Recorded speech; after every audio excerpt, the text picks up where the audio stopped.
Beginilah penampakan matahari cincin yang menghebohkan warga Desa Tabak Tengah, Kecamatan Selangit, Kabupaten Musirawas. Terlihat fenomena ini layaknya pelangi yang mengelilingi matahari. Dengan adanya fenomena langka, warga Musirawas pun dibuat takjub karena mereka bisa melihat secara langsung tanpa adanya gangguan cuaca. Tidak pernah ya? Tidak pernah. Jadi baru kali ini? Iyalah. Jadi ini sekitar pukul berapa? Sekitar jam 11 tadi. 11 ya? Ini pertandakan biasanya pertanda apa nih, Pak? Yo, kalau bilik cerita orang tua bilik kan, yo tanda hari kemangau. Hari kemarau. Yo. Jadi pernah nengok sebelum-sebelumnya? Belum. Tidak pernah.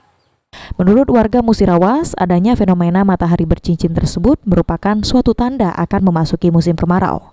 Dan warga pun berharap kondisi kemarau tahun ini tidak panjang agar tumbuhan tidak layu sehingga mereka masih bisa panen. Adi Ariansa, Paul TV.